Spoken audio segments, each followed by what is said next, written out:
ॐ अज्ञानातिमिरान्धस्य ज्ञानञ्जनशलाकया चक्षुरुन्मिलितं येन तस्मै श्रीगुरुवे नमः। नमः विष्णुपादाय कृष्णप्रेष्ठाय भूतले श्रीमते भक्तिवेदान्त स्वामिन्निति नामिने। नमस्ते सारस्वते देवे गौरवदेशतारिणे नित्यानन्द नमस्तुभ्यं प्रेमानन्दप्रदायिने कलौ कल्मषनाशाय ज्ञानवापतये नमः। नमो महावदन्याय कृष्णप्रेमप्रदायते कृष्णाय कृष्णचैतन्य नामने गौरतुषे नमः। जय श्री कृष्ण चैतन्य प्रभु नित्यानंद श्री अद्वैत गदाधर श्रीवासादि गौर भक्त वृंदा। हरे कृष्ण कृष्ण कृष्ण हरे हरे, हरे राम राम राम हरे हरे। हरे कृष्ण। सो आप सभी भक्तों का हार्दिक स्वागत है आज के श्री चैतन्य चरितमृत के डिस्कशन में। हम लोग चर्चा कर रहे हैं श्री चैतन्य चरितमृत आदि लीला 9th चैप्टर, और इसका श्लोक संख्या 11 तक चर्चा किए थे। जब इस अध्याय का नाम है the desire tree of devotional service, भक्ति कल्प वृक्ष। यानी भक्ति को एक वृक्ष से कंपेयर किया गया है, कहा किया जा रहा है। और वो वृक्ष में फिर कैसे बहुत सारी शाखाएं आती हैं जो भगवान के अलग अलग जो है डिसिप्लिक सक्सेशन होते हैं। और फिर उन शाखाओं में कैसे फाइनली जाकर के जो फल, कृष्ण प्रेम रूपी फल प्राप्त होता है। ये वृक्ष कौन है? तो ये वृक्ष भी श्री चैतन्य महाप्रभु ही ये वृक्ष है। वृक्ष की मुख्य शाखाएं और फिर इसका जो फल है वो भी है। और इस वृक्ष को उगाने वाले भी चैतन्य महाप्रभु हैं, इसका फल को आस्वादन खाने वाले भी महाप्रभु हैं, और इसका दान करने वाले भी श्री चैतन्य महाप्रभु। यहाँ तक वर्णन अभी किए हैं। हाँ। सो और ये जो भक्ति कल्प वृक्ष है, इसका जो बीज और बीजारोपण भगवान माली बन करके करते हैं, तो इसका जो सबसे पहला प्लांट निकलता है, अंकुरित होता है, तो वो माधवेंद्रपुरी है, जो श्री चैतन्य महाप्रभु के गुरु ईश्वरपुरी के भी गुरु हुए। तो जय श्री माधवपुरी कृष्ण प्रेमपुर। कृष्ण प्रेमपुर store house of all love of God.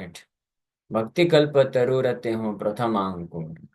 All glories to Shri Madhavendrapuri, the store house of all devotional service unto Krishna. He is a desired tree of devotional service, and it is in him that the seed of devotional service first fructified. हम लोग last में यहाँ तक चर्चा किया।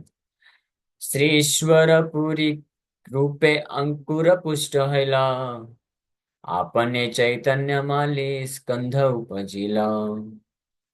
The seed of devotional service next fructified in the form of Sri Ishwar Puri, and then the gardener himself, Chaitanya Mahaprabhu, became the main trunk of the tree of devotional service. ये जो बीज है, बीजारोपण कौन किए? श्री चैतन्य महाप्रभु बीज लेके आए। हाँ, श्री चैतन्य माली पृथ्वी त्यानी, ये अभी कुछ लोग पहले बताया था। क्या है? श्री चैतन्य माला कार पृथ्वी ते आनी, भक्ति कल्पतरु रोपिला सिंची इच्छा पानी। Thus the Lord brought the desire tree of devotional service to this earth and became its gardener. उस बीज को लेके आए, इसका गार्डनर माली बन करके इस इसका बीजारोपण करते हैं। He sowed the seed of devotional service and then sprinkled upon it the water of his own sweet will. अपनी इच्छा रूपी पानी से इसका सिंचन करते हैं। तो जैसे ही ये अंकुरित होना चालू हुआ, तो सबसे पहला जो बीज जब प्रस्फुटित हुआ, तो that is the complete love for Krishna present in the heart of Madhavpuri. Shri Madhavendrapuri के हृदय में जो कृष्ण प्रेम है, स्टोर हाउस ऑफ कृष्ण प्रेम है माधवेंद्रपुरी, वो भक्ति कल्पतरु के प्रथम अंकुर हुए।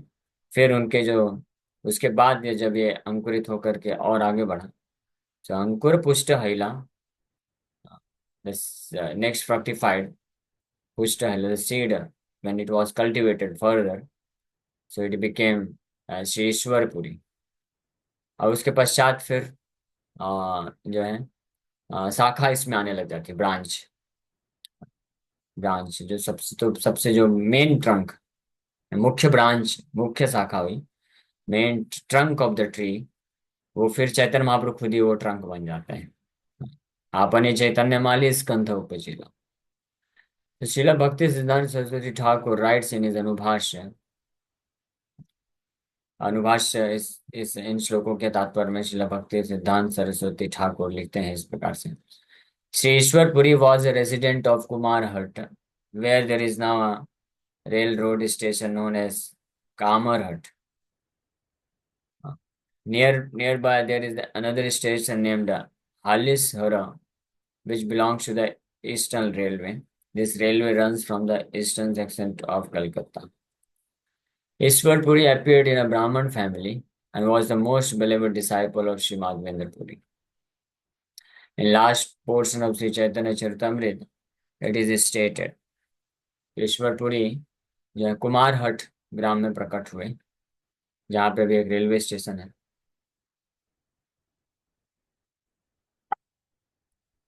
हाँ, जिसका नाम है कामरहट। और ईश्वरपुरी ब्राह्मण परिवार में पैदा हुए, और वो शिला माधवेंद्रपुरी के, जो कि भक्ति कल्प वृक्ष के सबसे पहले अंकुर हुए, उनके सबसे प्रिय शिष्य हुए ईश्वरपुरी। चैतन्य चरितमृत अंत लीला में ये वर्णन प्राप्त होता है।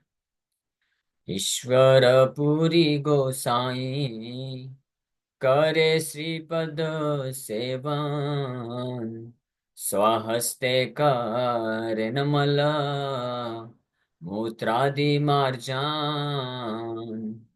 निरंतर कृष्ण नाम कराय स्मरण, कृष्ण नाम कृष्ण लीला सुनाए अनुक्षण, तुष्ट हैया पूरी तारे कैला लिंगना, वर दिला कृष्ण तुम्हार हौक प्रेम धान, से हैते ईश्वर पुरी प्रेमेरा सागर, से हैते ईश्वर पुरी प्रेमेरा सागर। तो ईश्वरपुरी को ये सौभाग्य मिला कि श्री चैतन्य महाप्रभु उनको शिष्य के रूप में मिल गए। यानी भगवान अपना गुरु जिनको बना रहे हैं, तो ही cannot be ordinary personality, is very very exalted personality. और ये सौभाग्य ईश्वरपुरी को क्यों मिला? अपने गुरु शिला माधवेंद्र पुरी का बड़े ही विनम्रता से सेवा करने के कारण मिला। So at the last stage of his life, Sri Madhavendra Puri became an invalid and was completely unable to move. And Ishwar Puri so completely engaged himself in his service that he personally cleaned up his stool and urine, always chanting the Hare Krishna Mahamantra and reminding Sri Madhavendra Puri about the pastimes of Lord Krishna. In the last stage of his life, Ishwar Puri gave the best service among his disciples. Thus, Madhavendra Puri, being very pleased with him, blessed him, saying, "My dear boy, I can only pray to Krishna that he will be pleased with you." तो ये आशीर्वाद ईश्वरपुरी को मिलता है अपने गुरु श्रीला माधवेंद्र पुरी पाद का, उनके अंतिम इस समय में सेवा करने से। जब अंतिम समय में वृद्धावस्था होने के कारण Madhavendra Puri practically physically he was invalid, चल फिर नहीं सकते थे, लेटे रहते थे बस। तो ईश्वरपुरी पूरी तरीके से 24 घंटे उनके साथ रह के उनका पूरा सेवा करते थे, उनको खिलाते थे, मल मूत्र त्यागने पे उनको साफ सफाई करते थे, नहलाते थे, और साथ ही साथ में निरंतर हरे कृष्ण महामंत्र गाते थे, बोलते थे, और कृष्ण कथा सुनाते थे। क्योंकि माधवेंद्रपुरी ऐसी वृद्धावस्था में अंतिम समय में इनवैलिड थे पूरी तरीके से, कि वो कुछ खुद से कर सके। तो ईश्वरपुरी उनके शिष्य इस प्रकार से सेवा बड़े विनम्रता के साथ करते हैं। तो इससे माधवेंद्रपुरी खुश होकर के उनको आशीर्वाद देते हैं। My dear boy, I can only pray to Krishna that he will be please with you. वर दिला कृष्ण तुम्हारा हऊ प्रेम धन, ये वरदान दिए कि कृष्ण आपके प्रेम धन हो जाए, प्राण धन हो जाए। और से ही है ते ईश्वरपुरी प्रेमेरा सागर, इसी के कारण ईश्वरपुरी क्या बन गए? कृष्ण प्रेम के सागर बन गए। So much so that Shri Chaitanya Mahaprabhu accepted him as his spiritual master. This is the secret of spiritual advancement. Prabhupada ji वर्णन करते हैं, secret of spiritual advancement lies in the satisfaction of bona fide spiritual master. आध्यात्मिक गुरु की संतुष्टि पे निर्भर करता है हमारी आध्यात्मिक प्रकृति। इसी प्रकार से हम देखते हैं शिला प्रभुपाद जी के अंतिम समय में, जब वो बेड रिडन हो गए, तो उनके कई शिष्यों को बहुत सेवा किए, बड़े विनम्रता के साथ सेवा की, उनको प्रसन्न कर दिए अंतिम समय में। तो प्रभुपाद जी बड़े खुश हो गए, और इसके कारण वो देखिए किस प्रकार से पूरे जीवन कृष्ण के दिव्य प्रेम में, प्रेममय सेवा में संलग्न रहे, और अंततः भगवान के धाम को प्राप्त किए। हाँ, हिज होलीनेस भक्ति चारू स्वामी महाराज प्रभुपाद जी को अंतिम दिनों में कुकिंग करके खिलाते थे, सेवा करते थे। हाँ, महाराज का इतना सुंदर भाव था कि प्रभुपाद जी लास्ट के लगभग 2-3 महीने खाना बंद कर दिए थे, कुछ नहीं खाते थे। हाँ, बस थोड़ा पानी पीते थे या चरणामृत पीते थे, बस कुछ खाते नहीं थे। लेकिन महाराज जो है डेली कुकिंग करते थे प्रभुपाद जी के लिए। प्रभुपाद जी बोलते थे, कुकिंग क्यों कर रहे हो मेरे लिए, मैं तो खाने वाला नहीं हूँ। महाराज बोलते थे कि still Prabhupada, this is my service, I will do cooking for you, मैं आपके लिए कुकिंग करूंगा। कभी आपको अगर इच्छा हो गई इमीडिएटली भी कि मुझे खाना है, तो इमीडिएटली प्रसाद रेडी रहेगा। हाँ, I am waiting for the time when you will desire to eat something. मैं उस क्षण का इंतजार करते हुए हर दिन कुकिंग करता हूँ कि कब आप बोलेंगे कि मुझे खाना है, तो मैं ला के दूंगा। तो हिज होलीनेस भक्ति चारू स्वामी महाराज वैसे तो शुद्ध वैष्णव है, शुद्ध वैष्णव का हृदय वैसे बहुत सॉफ्ट होता है, लेकिन बीइंग अ बंगाली, वो बंगाली थे, तो बंगाली तो उनका हृदय बड़ा सॉफ्ट होता है, बहुत कोमल स्वभाव होता है। तो वो खूब खिलाना चाहते हैं। प्रभुपाद जी इसलिए बोले इस्कॉन में भक्तों को जो है, they should be, specially managers और काउंसलर्स, गुरु, प्रभुपाद जी बोले कि their heart should be like Bengali mother, and discipline should be like British British army officer. Britishers की तरह डिसिप्लिन कर होना चाहिए, करवाना चाहिए, और सॉफ्टनेस हृदय होना चाहिए बंगाली मदर की तरह, है ना। तो भक्ति चारू महाराज इसलिए उनको बहुत दुख होता था, वो रोते थे।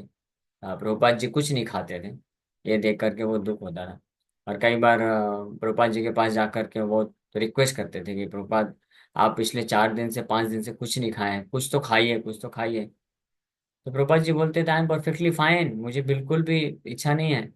हाँ, और फिर प्रभुपाद जी बोले कि if there is no appetite what is the use of eating. अगर भूख नहीं है तो खाने की क्या आवश्यकता है। भूख लगे, उसको डाइजेस्ट करने की शक्ति, भूख लगना मतलब उसको डाइजेस्ट किया जा सकता है।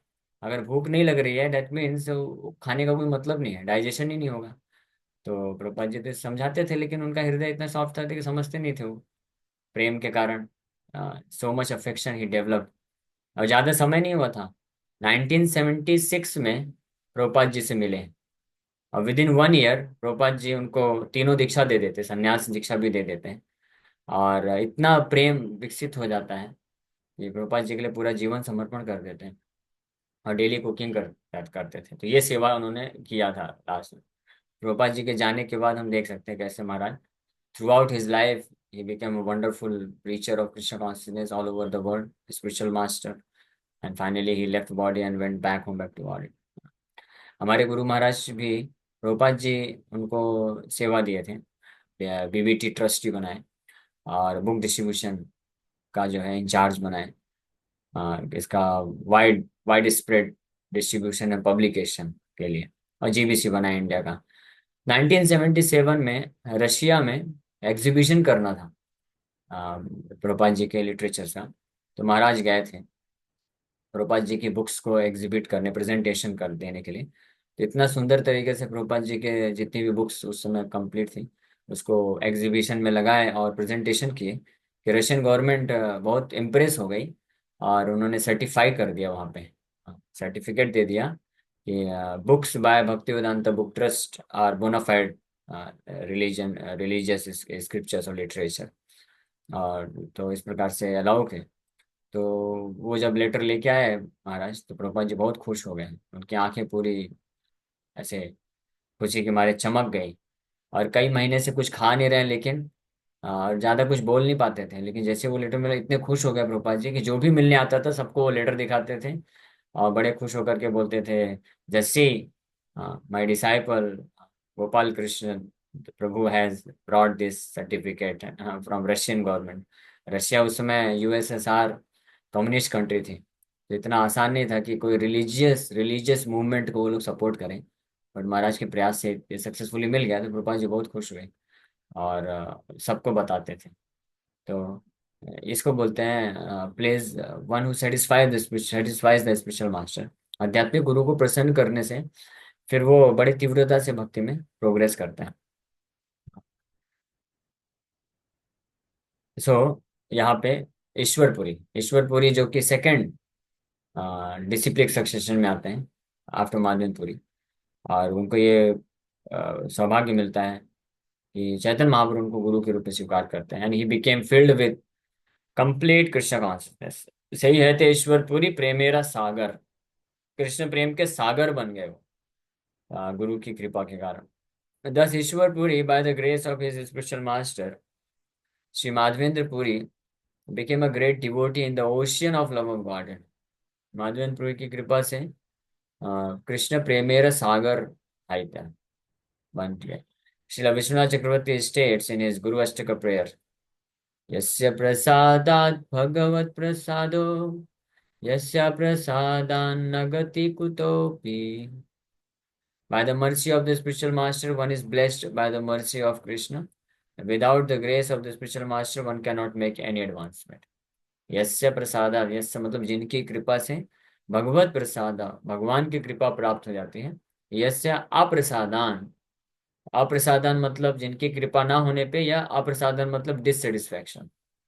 अगर कोई असंतुष्ट कर देता है गुरु को, और गुरु को असंतुष्ट करने का मतलब क्या है कि गुरु के जो आदेश होते हैं, इंस्ट्रक्शन होते हैं, उसको या तो नहीं मानना या पालन नहीं कर देना, पालन ना करना, या तो एक्सेप्ट ना करना, डायरेक्ट रिजेक्ट कर देना, या एक्सेप्ट करने के बाद फिर उसको एग्जीक्यूट नहीं करना, पालन नहीं करना, डीले बन के रहे, और because of laziness, because of uncontrol senses, अगर इस प्रकार से कोई शिष्य पालन नहीं करता है आदेशों का, तो अप्रसादान उसको बोलते हैं। जिनकी असंतुष्टि से न गति कुतो अपि, there will be no possibility of any गति, कोई स्पिरिचुअल एडवांसमेंट की कोई संभावना नहीं रह जाती, because this becomes a great offence, third offence हो जाता है।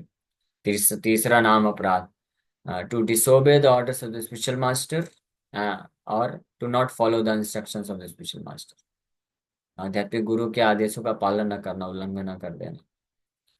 So it is by the mercy of the spiritual master that one becomes perfect, as vividly exemplified here. तो ये एक शॉर्टेस्ट तरीका है, the only way to advance in Krishna consciousness is mercy of the spiritual master. ऐसे प्रामाणिक आध्यात्मिक गुरु की प्रसन्नता या सेटिस्फैक्शन, संतुष्टि जो होती है, वो परफेक्शन दिलाती है। A Vaishnava is always protected by the Supreme Personality of Godhead. But if he appears to be an invalid, this gives a chance to his disciples to serve him. Ishwarpuri pleased his spiritual master by service, and by the blessings of his spiritual master, he became such a great personality that Lord Chaitanya Mahaprabhu accepted him as his spiritual master. तो जो आध्यात्मिक गुरु होते हैं, वैष्णव होते हैं, शुद्ध वैष्णव, वो हमेशा कृष्ण के द्वारा सुरक्षित होते हैं, उनको कोई किसी की सेवा की आवश्यकता नहीं। लेकिन भगवान की कृपा से जब ऐसे वैष्णव होते हैं, जब वृद्ध हो जाते हैं, तो इनवैलिड होते हैं, invalid, they appear to be invalid, ताकि शिष्यों को चांस मिल सके सेवा करके, और वो प्रसन्न कर सकें और आध्यात्मिक जीवन में प्रगति कर सकें। Shileshwarpuri was the spiritual master of Sri Chaitanya Mahaprabhu, but before initiating Lord Chaitanya, he went to Navadip and lived for a few months in the house of Gopinath Acharya. At that time, Lord Chaitanya became acquainted with him, and it is understood that he served Sri Chaitanya Mahaprabhu by reciting his book Krishna Lilamrit. This is explained in Sri Chaitanya Bhagavad Adikand, chapter 11. So, ये ईश्वरपुरी जो कि चैतन्य महाप्रभु जिनसे दीक्षा लेते हैं, वो दीक्षा देने के पूर्व वो नवद्वीप जाते हैं और वहाँ पे कुछ महीने रहते हैं गोपीनाथ आचार्य के घर में। उस वक्त श्री चैतन्य महाप्रभु उनका उनके साथ जो है पहचान होता है। और वहाँ पे फिर ईश्वरपुरी को मौका मिलता है श्री चैतन्य महाप्रभु का सेवा करने का, अपनी बुक कृष्ण लीलामृत को सुना करके। और फिर चैतन्य महाप्रभु लेटर ऑन, क्योंकि ईश्वरपुरी अपने गुरु आध्यात्मिक गुरु श्रीला माधवेंद्रपुरी का सेवा की, फिर उसके बाद श्री चैतन्य महाप्रभु का सेवा की, इसलिए महाप्रभु प्रसन्न होकर के उनको अपने गुरु के रूप में स्वीकार कर लेते हैं। Such a great fortune, and that to spiritual master, not just teacher of व्याकरण और some Vedic literature. Spiritual master, Krishna प्रेम प्रदान करने वाले आध्यात्मिक गुरु, यानी कृष्ण प्रेम को प्राप्त किए महाप्रभु, वो दीक्षा लिए, कृष्ण प्रेम दीक्षा ली। Such exalted position he got because he served his spiritual master. Isliye. To teach others by example how to be a faithful disciple of one's spiritual master, Sri Chaitanya Mahaprabhu, the Supreme Personality of Godhead, visited the birthplace of Ishwarpuri at Kumarhat and collected some earth from his birth site. This he kept very carefully and he used to eat a small portion of it daily. This is stated in the Chaitanya Bhagavad Adi Khand, chapter 17. It has now become customary for devotees following the example of Sri Chaitanya Mahaprabhu to go there and collect some earth from that place. महाप्रभु ये शिक्षा देने के लिए आदर्श उदाहरण set करके गए कि कैसे कितनी मात्रा में अपने आध्यात्मिक गुरु के प्रति एक निष्ठ होना चाहिए, फेथफुल होना चाहिए। हाँ, फेथफुल एक निष्ठ होने का अर्थ है कि उनके जो भी आदेश होते हैं उनको कभी भूलना नहीं चाहिए और उनको पालन करना चाहिए।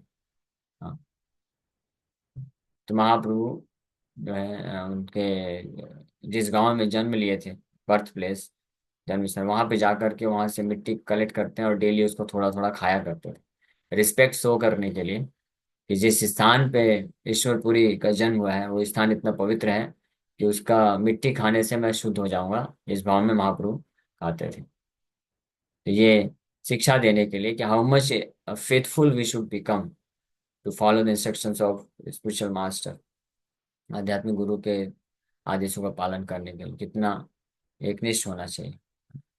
और हम देखते हैं श्रीला प्रभुपाद जी को 1922 में इंस्ट्रक्शन मिला था कि आप वेस्टर्न स्पीकिंग जो वर्ड्स हैं, इंग्लिश में भाषा में चैतन्य महाप्रभु का संदेश का प्रचार करिए। प्रभुपाद जी इसको पूरे जीवन भर याद रखें, कभी भूले नहीं, और उसको हमेशा कैसे पालन करना है, हमेशा उनको एंग्जाइटी रहता था, कैसे मैं करूँ, कैसे करूँ, मेरे गुरु ने आदेश दिया है कि विदेश में जाकर के इंग्लिश भाषा में प्रचार करना है। तो हमेशा सोचते रहते थे, सपने देखते थे प्रभुपाद जी कि मैं अमेरिका पहुंच गया हूँ, ऐसे सपने देखते थे। सोचिए, शुद्ध वैष्णव शुद्ध भक्त तो सपने में क्या देखते हैं कि मैं वृंदावन में हूँ, राधा कृष्ण की लीलाएं चल रही हैं, मैं लीलाओं का दर्शन कर रहा हूँ, ये शुद्ध वैष्णव सपने देखते हैं।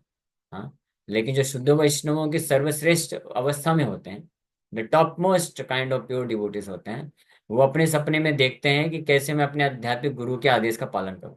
आध्यात्मिक गुरु ने आदेश दिया है कि वेस्टर्न कंट्रीज में जाकर के इंग्लिश भाषा में प्रचार करो।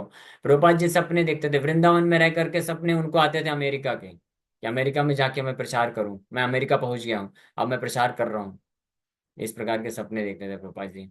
सो मच हृदय में कितनी तीव्रता थी कि गुरु का आदेश का पालन करना है। गुरु जी 1937 में चले गए थे, उसके बाद भी कभी प्रभुपाद जी भूले नहीं। उसी प्रकार से शिला प्रभुपाद जी ने जो जो इंस्ट्रक्शन दिया था, छोटा छोटा से लेकर के बड़ा बड़ा, हमने देखा है हमारे गुरु महाराज उसको हम पूरा जीवन भर याद रख करके उसको पालन करने का पूरा प्रयास किया, पालन किए। छोटा से छोटा इंस्ट्रक्शन भी, कहीं बस प्रभुपाद जी चलते चलते थोड़ा सा ये बोल देते थे कि इस स्थान को ले लेना, बस ऐसे ही ले, तो उसको जीवन भर याद रख के जो है उस स्थान को कैसे प्राप्त करना है ये रखते थे। इसमें रख दीजिए आप। तो ये होते हैं कि जो अपने आध्यात्मिक गुरु के वचनों को, इंस्ट्रक्शंस को, आदेश को कभी भूलते नहीं हैं। जैसे दिल्ली में प्रभुपाद जी रहते थे तो छिप्पीवाड़ा मंदिर है, छिप्पीवाड़ा एक छोटा सा मंदिर है जहाँ पे प्रभुपाद जी रहते थे कुछ समय अमेरिका जाने के पूर्व। तो जब प्रभुपाद जी दिल्ली से निकल रहे थे तो बस ऐसे देख करके बोले, हाँ, हमारे गुरु महाराज को, कि अगर पॉसिबल होगा तो ये मंदिर ले लेना। हाँ, ऐसा ऐसा नहीं बोले कि ले ही लेना, बोले अगर होगा पॉसिबल तो ले लेना। महाराज हमेशा प्रभुपाद जी के जाने के बाद में हमेशा उनके दिमाग में ये रहा कि प्रभुपाद जी का इच्छा था ये मंदिर ले लेना। पूरा प्रयास करते रहे, कई 15-16 साल लग गए, लेकिन फाइनली उसको लिए। प्रभुपाद कुरुक्षेत्र जब गए थे तो प्रभुपाद जी बोले थे कि यहाँ पे अर्जुन कृष्ण का बहुत सुंदर मंदिर होना चाहिए, यहाँ पे भगवान गीता बोले हैं। तो महाराज हमेशा पूरा ध्यान में रखें, और फाइनली वहाँ पे भी अर्जुन कृष्ण का बहुत सुंदर मंदिर लगभग बन के तैयार हो चुका है। हाँ, इतना संघर्ष किया। दिल्ली में महाराज को बोले प्रभुपाद जी कि दिल्ली में बहुत बड़ा, ये capital of India, it's capital of India, India Bharat की राजधानी है, तो यहाँ पे कम से कम 12 मंदिर होने चाहिए। तो पूरे जीवन भर ये ध्यान में रखे कि यहाँ पे प्रभुपाद जी चाहते थे एनसीआर रीजन में दिल्ली में 12 मंदिर होना चाहिए, 18 मंदिर खड़ा करके चले गए। हाँ, इसको बोलते हैं डिसाइपल, शिष्य। ये पूरा जीवन नहीं भूलते हैं। और हमारे हमारे जैसे कुछ नालायक शिष्य होते हैं जो आज इंस्ट्रक्शन दिया कल भूल गए। उनको कल अगर पूछ लेगा कोई कि प्रभु आपको ये बोला था करने के लिए, फॉलो अप हुआ क्या? कौन सा फॉलो अप प्रभु जी? कुछ दिया था क्या आपने कांटेक्ट? याद ही नहीं रहता है। फॉलो पूरे जीवन भर याद रखना तो दूर की बात है, 2 दिन में भूल जाते हैं, ऐसी स्थिति होती है। एनीवे, लेकिन जो डिसाइपल शिष्य होते हैं, फॉलोअर्स, जो पूरा हमेशा इंस्ट्रक्शंस को हमेशा ध्यान रखते हैं कि ये मुझे इंस्ट्रक्शन दिया गया है, ये आदेश दिया गया है करने के लिए, तो मुझे इसको कभी भूलना नहीं चाहिए। क्योंकि अगर इंस्ट्रक्शन मिलता है और हम भूल जाते हैं, पालन नहीं करते हैं, तो उससे अपराध लगता है। इसलिए कई बार क्या होता है, आध्यात्मिक गुरु इंस्ट्रक्शन भी केवल उन शिष्यों को देते हैं जो थोड़ा सा भक्ति में अच्छे से स्थित होते हैं। मालूम है, क्योंकि किसी को हर शिष्य को दे देंगे तो फिर वो पालन नहीं कर पाएगा, बेचारे को अपराध लग जाएगा। हाँ, ये हमने देखा है महाराज। कुछ जो शिष्य होते हैं खास मतलब बड़े सिंसियर होते हैं, यानी पालन करेंगे, तो उनको बोलते थे कि तुम ऐसा करो। लेकिन कुछ लोगों पे विश्वास नहीं होता था, तो उनको बोलते थे can I have a request for you? क्या मैं एक आपसे एक रिक्वेस्ट कर सकता हूँ क्या? क्या आप ये कर पाएंगे क्या? ऐसा बोलते थे। क्योंकि ऐसा बोलने से क्या होता है कि वो जो शिष्य है वो अपराध में नहीं फंसेगा। क्योंकि आदेश नहीं दे रहे हैं, तो अगर पालन नहीं किया तो भी उसको अपराध नहीं लगेगा, क्योंकि इंस्ट्रक्शन नहीं है। तो इस प्रकार से महाराज बोलते थे। एक बार ऐसे इष्ट गोष्ठी चल रही थी, तो एक ब्रह्मचारी, हमारा संकीर्तन बस निकलता है, तो संकीर्तन बस में जाने से मना कर रहा था। हाँ, कि मैं नहीं जा पाऊंगा, मेरे पैर में बहुत दर्द होता है, मुझे मंदिर में रह के सेवा करना है। तो ऐसे से कुछ बहानेबाजी चल रहा था। तो महाराज उसको बड़े प्रेम से पूछे कि अगर हम आपको बोलेंगे कि आप बस में जाओ तो आप जा पाओगे क्या? हाँ, मतलब ये नहीं बोले कि आप बस में जाओ। महाराज ये कंडीशन डाल दे कि अगर हम बोलते हैं ऐसा तो आप जा पाओगे क्या? तो नहीं जा पाओगे तो हम नहीं बोलेंगे, कहने का मतलब ये है। फाइनली इस प्रकार से बोले, तो फिर वो फिर बहानेबाजी करने लग गया। तो फिर महाराज बोले ठीक है, ठीक हो गया, आप इधर से हो। क्योंकि इंस्ट्रक्शन देंगे, अगर पालन नहीं करेगा तो अपराध लग सकता है। तो इसलिए वो लोग बहुत भाग्यशाली होते हैं जिनको गुरु जो होते हैं, आध्यात्मिक गुरु, डायरेक्ट बोलते हैं कि आप ये करो, आपको ये करना ही है। दैट मीन्स उनको इतना श्रद्धा है, फेथ है कि ये कर सकता है और ये करेगा, और फिर वो असली कृष्ण की कृपा को प्राप्त कर लेगा। और अगर किसी को बोलते हैं, रिक्वेस्ट करते हैं कि आप ये कर पाएंगे क्या, तो इसका मतलब पूरा फेथ नहीं है। और किसी को बोलते ही नहीं है कि आप ये सेवा करो वो करो, तो इसका मतलब उसका स्थिति बड़ा दयनीय है अभी वो। उसको और अच्छे से अपने आप को इस्टेब्लिश करना चाहिए। एनीवे, मेन कंक्लूजन यहाँ पे ये था कि satisfaction of the one of spiritual master helps us to make spiritual advancement. आध्यात्मिक जीवन में प्रगति करने के लिए जो हम आदेश प्राप्त करते हैं आध्यात्मिक गुरु से, आचार्यों से, उसको जब हम पालन करते हैं तो हम फास्टेस्ट स्पिरिचुअल एडवांसमेंट कर पाते हैं। Okay, thank you very much. किसी बात का कोई प्रश्न है तो पूछ सकते हैं। हरे कृष्णा कृष्णा कृष्णा हरे हरे, हरे राम राम राम। यस अंश ब्रो। प्रणाम प्रणाम। प्रभु जी, मेरा प्रश्न नहीं भी और है भी। मतलब ऐसा है कि अभी देखो, ये आफ्टरनून का जो लेक्चर होता है गौ लीला का, तो ये मैं बराबर सुन पाता हूँ प्रैक्टिकली, क्योंकि मैं एकदम जागा हुआ रहता हूँ और मेरा ध्यान पूरा रहता है आप लेक्चर में क्या बता रहे हो। मॉर्निंग में क्या होता है ना, घर पे पहुंचते पहुंचते खाते पीते लेट 1-2 बज जाता है, फिर सोते अर्ली मॉर्निंग जब मैं लेक्चर तो लगा देता आपका, तो कभी कभी जैसे आप आज ने नारद जी का प्रसंग बता रहे थे राइट, मॉर्निंग में, हाँ। तो मेरे दिमाग में जा रहा था, कभी कभी स्किप भी हो जा रहा था। तो मुझे कभी कभी मेरे मन में भी ऐसा आता है कि मैं कभी कभी आपकी आज्ञा का पालन नहीं भी कर रहा हूँ। तो कभी कभी लगता है कि मैं आपको क्या बोलूँ, मतलब मालत में सेक्शन एवरीडे कर लेता हूँ, बट वो समाव ऐसा लगता हाँ है कि अभी अभी वो एक्चुअल में नहीं हो रहा है जो करना चाहिए। मेरे मन को खुद से ऐसा आता है कि मैं वो नहीं कर रहा जो मुझे करना चाहिए। मैं बहुत दुविधा में फंसा हूँ। मतलब टाइम स्लॉट इतना ज्यादा है वर्किंग का, पता नहीं समझ में आ रहा प्रभु। हो गया, प्रयास कर सकते हैं। और पहली बात तो मैं कभी आदेश नहीं देता किसी भक्त को, क्योंकि आदेश देने के लिए मैं योग्य नहीं हूँ। और कभी आदेश दिया भी तो आप नहीं नहीं पालन कर पाए तो आपको कभी अपराध नहीं लगने वाला है, क्योंकि मैं कोई गुरु नहीं हूँ और ना तो मैं काउंसलर भी हूँ, मैं तो जस्ट टीचिंग देता हूँ। लेकिन भागवत कथा को सुनना ये हमारा आदेश आदेश नहीं है, और होगा भी तो उससे कोई फर्क नहीं पड़ता। लेकिन ये आदेश है श्रील प्रभुपाद जी का कि हमको बड़े ध्यान से सुनना चाहिए भागवत कथा को। हाँ, तो इसलिए उनको ध्यान में रख करके कि शिला प्रभुपाद जी हमारे गुरु हैं, हम सबके गुरु हैं, शिक्षा गुरु हैं प्रभुपाद जी। तो उनका आदेश है कि हमको सुनना चाहिए, तो प्रयास करना चाहिए। तो आप प्रयास करिए। हाँ, थोड़ा कोशिश करना चाहिए कि रात को थोड़ा जल्दी सो जाएं, और फिर उठ करके जब भागवत चल रहा हूँ तो लेट के मत सुनिए, पहली बात। दूसरी बात, बैठ के सुनिए, बैठ के अगर नींद आ रही है तो खड़े होकर के चल चल के सुनिए। लेकिन जरूरी है सुबह का भागवत क्लास सुनना। मुंह धुल लेना चाहिए एक दो बार। फिर भले ही भागवत क्लास हो जाए तो उसके बाद थोड़ा आधा एक घंटा रेस्ट ले लीजिए। देखिए, प्रयास करिए। प्रयास करने से कुछ भी संभव है, हो जाता है, पॉसिबल है। जी ओके। प्रभु, हाँ मैं प्रश्न कभी नहीं वही करूंगा, मान उठ के मुंह वगैरह धो के बैठूंगा ताकि थोड़ा हाँ, मिस ना हो। हरे कृष्ण। हो जाएगा। यस अनुराधा माता जी, लास्ट क्वेश्चन। हरे कृष्ण प्रभु जी, मेरा क्वेश्चन इस क्लास से नहीं, एक भागवतम से रिलेटेड है, पूछ सकती हूँ क्या? हाँ, अच्छा पूछ लीजिए। प्रभु जी, जो भागवतम में चतुश्लोकी भागवत में एक सेंटेंस है वो मुझे समझ में नहीं आ रहा था। उसमें लिखा वो जब है हम लोग चतुश्लोक की भागवत पढ़ेंगे तब समझाएंगे ना, क्योंकि उसमें वो बहुत गहरा अर्थ है, उसको समझाने में आधा घंटा लगेगा। जी प्रभु जी, जी जी। ओके प्रभु जी। ओके, तो कभी किसी और जब जिसमें क्वेश्चन आंसर सेशन करेंगे उसमें आप पूछ लीजिएगा, क्योंकि उसको टाइम लगेगा। जी प्रभु जी। हरे कृष्ण। ओके, हरे कृष्ण।